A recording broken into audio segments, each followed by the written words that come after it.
नमस्कार, times of Swaraj में आप सबों का स्वागत है। मैं हूं संतोष सिंह और आज हम टाइम्स ऑफ स्वराज में बात कर रहे हैं विपक्षी एकता की बैठक के शुरुआती दौर से ही जिन सवालों को लेकर अक्सर चर्चा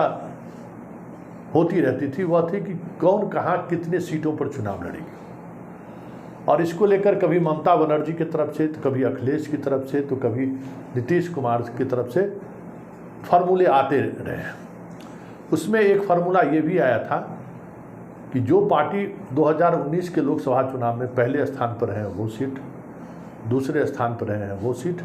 और तीसरे स्थान पर अगर विपक्ष की वहाँ कोई पार्टी नहीं है तो जो इस तरीके के जो सीटें हैं उन सीटों पर उनकी दावेदारी मानी जाएगी। ऐसे में कांग्रेस की दावेदारी 260 से 270 के बीच बनती थी। बाकी जगहों पे जो जहाँ का जो क्षेत्रीय छत्रप है उनकी दावेदारी मानी जाएगी। पहली दौर की बैठक में भी कमोबेश इसी बात पर सहमति बनाने की कोशिश हुई, लेकिन दूसरी दौर की बैठक आते आते जो इस तरीके के विचार रखने वाले पॉलिटिकल पार्टी थे, खास करके ममता बनर्जी, अखिलेश यादव जैसी पार्टी, उन्हें ये समझ में आया कि अगर कांग्रेस को वाजिब हिस्सा भी, या मतलब वाजिब हिस्सा से थोड़ा ज़्यादा सीटें भी अगर हम लोग देने से परहेज किए तो जो एक नेशनल नैरेटिव बन रहा है राहुल को लेकर, उसका लाभ क्षेत्रीय दल को नहीं मिलेगा। भारत जोड़ो यात्रा के बाद राहुल का जो एक कद बढ़ा है राष्ट्रीय और अंतर्राष्ट्रीय स्तर पर, उस कद के अनुसार अगर उन्हें सीट स्टेट के राज्यों में नहीं दी गई और क्षेत्रीय दलों के सहारे ही अगर मोदी को परास्त करने की कोशिश हुई तो हो सकता है मतदाता इससे दिग्भ्रमित हो और उसका लाभ बीजेपी को न मिल जाए। इस बात पर ममता भी सहमत हुई, बाद के दिनों में अखिलेश भी सहमत हुए, और ऐसे स्थिति में तब जो वो एक चेक लगाया गया था कि 260 से 270 सीटों पर कांग्रेस चुनाव लड़े, वो बैरियर टूटा। और अब खबर ये आ रही है कि कांग्रेस भी एक कदम पीछे हटी है और ऐसी सीटें जहां वो मजबूती के साथ लड़ने की स्थिति में है और जहां सिर्फ बीजेपी और वो आमने सामने है, ऐसी 152 सीटें हैं 9 राज्यों में: गुजरात, मध्य प्रदेश, छत्तीसगढ़, राजस्थान, हिमाचल, उत्तराखंड, ये राज्य और असम, जहां सिर्फ और सिर्फ कांग्रेस और बीजेपी आमने सामने है। उन 152 सीटों पर कांग्रेस चुनाव लड़ेगी, मजबूती के साथ लड़ेगी, वो पहले से रणनीति तय है। इसके अलावा कांग्रेस जिन राज्यों में विपक्षी पार्टियों या क्षेत्रीय दल के साथ चुनाव लड़ने की बात कर रहे हैं, उनमें कई राज्यों में जहां इनका परफॉर्मेंस जिस आधार पर रहा है, ये सारे परफॉर्मेंस को मिलाकर इन्होंने तय किया है कि 370 सीटों पर ये चुनाव लड़ेगा। और ये 370 सीट 1999 से, जब से कांग्रेस लगातार पिछड़ती आ रही है, पहली बार ऐसा होगा कि वो 400 से कम सीटें पर चुनाव लड़ने जाएंगे। 370 सीटों पर ये चुनाव लड़ने का एक डाटा और आंकड़ा और सीट वाइज आकलन करके इन्होंने विपक्ष के जो क्षेत्रीय दल हैं उनको उन्होंने ये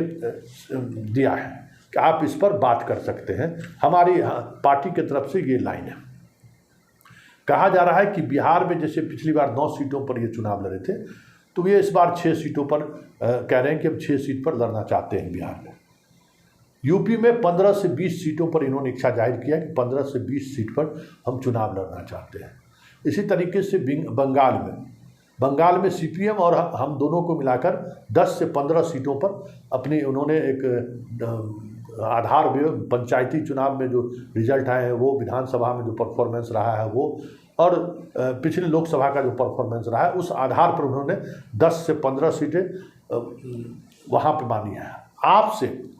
जबकि ये आपकी तरफ से ही ये प्रस्ताव आया है कल जब बातचीत हुई कि 3 सीट दिल्ली में और 6 सीट पंजाब में कांग्रेस लड़ ले, हम उतनी सीटें देने को तैयार हैं। मतलब कांग्रेस जिस उदारता के साथ गठबंधन को आगे बढ़ाने की बात कल की है, उसके बाद जो क्षेत्रीय दल हैं वो दल भी उदारता के साथ कांग्रेस के साथ अब 1 to 1 सीटों पर बात करनी शुरू कर दी है। तो ये एक लगभग पोजीशन स्पष्ट होने चला है कि 370 सीटों पर कांग्रेस और बाकी जो सीटें हैं 176 सीटें, जो 173 सीटों पर विपक्ष चुनाव लड़ेगी। जो गठबंधन के साथी हैं वो गठबंधन के साथ ही चुनाव लड़ेंगे, और ये गठबंधन आने वाले विधानसभा चुनाव में किस तरीके से एक दूसरे को मदद करेगी, इस पर भी चर्चा हुई है। और इन चर्चा के अलावा जो एक बड़ी बात जो इस बैठक में सामने आई है, जो 152 सीट जो है जिस पर बीजेपी से सीधे फाइट है, वहाँ पे क्षेत्रीय दल कैसे कांग्रेस को मदद कर सकती है, कैसे, किस आधार पे, मतलब वहाँ पे क्या माहौल बनाया जाए कि लगे कि हाँ पूरे यूनाइटेडली विपक्ष इंडिया एक साथ खड़ा है लड़ने के लिए। इस मुहिम को कैसे लोगों तक पहुँचाया जाए, इसको लेकर भी बड़ी गंभीरता से चर्चा हुई है। और एक कॉमन मिनिमम प्रोग्राम के साथ साथ कई तरह के आंदोलन और रैली की बात पहले ही तय करने की सहमति बनी। और कहा जा रहा है कि मुंबई में जो बैठक निर्धारण हुआ है उससे पहले 9 अगस्त मुंबई के लिए बहुत ही ऐतिहासिक और भारत के इतिहास के लिए बहुत ही ऐतिहासिक दिन माना जाता है 9 अगस्त। और वो अगस्त क्रांति मैदान जो मुंबई में है, उस मैदान में एक बड़ी रैली ज्वाइंटली क्या कहते हैं तमाम विपक्ष के नेताओं के मौजूदगी में वो रैली हो, इस पर भी कल चर्चा हुई है। उद्धव ठाकरे और पवार ने इसके लिए वक्त लिया है कि हम तैयारी करके देखते हैं कि क्या तैयारी कर सकते हैं इतने कम समय में, लेकिन लगभग सहमति बन चुकी है कि इसकी शुरुआत मुंबई के ऐतिहासिक ग्राउंड से किया जाए, जिसका भारतीय आज़ादी के आंदोलन में बड़ा योगदान रहा है। बड़ी विस्मरणीय तिथि रही है 9 अगस्त, और 9 अगस्त को वहाँ इस तरीके से उद्घोष हो मोदी को लेकर, उस पर भी सहमति बनी है। और एक और बात पे जो बात चली है, जिन बातों को लेकर चर्चा ऑन गोइंग है कि ईवीएम को लेकर बड़ी बड़ी बातें हो रही है। ईवीएम और इलेक्शन कमीशन की जो भूमिका है, इस पर एक ठोस प्रस्ताव सब लोग मिलकर लें, और केंद्रीय एजेंसियों का जो हस्तक्षेप है जो लगातार बढ़ रहा है उसको कैसे नियंत्रित किया जा सकता है, उसको लेकर ज्वाइंटली कैसे मूव किया जा सकता है, क्योंकि विपक्ष को टारगेट किया जा रहा है। ये बातें अब पूरी तौर पर सामने आ गई हैं खुलकर, तो ये भी एक बड़ा सवाल है। और इन सब सवालों से इतर जो महत्वपूर्ण सवाल है वो सवाल ये है कि कांग्रेस ने जिस तरीके की उदारता दिखाई है इस विपक्षी एकता को लेकर कि भाई हमें प्रधानमंत्री की कुर्सी नहीं चाहिए, हमें कन्वेनर और चेयरपर्सन की भी कुर्सी नहीं चाहिए, हमारी भूमिका सिर्फ इतना ही है कि मोदी 2024 में इस देश का प्रधानमंत्री नहीं बने। और हालांकि जानकार ये कहते हैं कि कांग्रेस इसकी स्ट्रेटजी के पीछे एक वजह ये भी है कि कांग्रेस किसी भी परिस्थिति में राहुल वर्सेस मोदी सीधा फाइट से बचना चाहती है। विपक्ष की भी यही दलील है कि हमें इस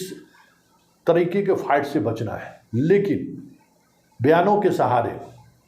वक्तव्यों के सहारे ये मैसेज हम जरूर जनता तक पहुंचाते रहें कि राहुल भी मेरे चेहरे हैं। राहुल ही चेहरे नहीं हैं, राहुल भी मेरे चेहरे हैं, और ये जो मेरा चेहरा है वो सबसे उदार चेहरा है, सबसे यंग चेहरा है, सबसे इनर्जेटिक चेहरा है, और इस चेहरे को भारत ही नहीं विश्व ने भी इसको सराहा है। तो ये 2 फ्रंट पर काम विपक्ष सोच रही है, और यही वजह है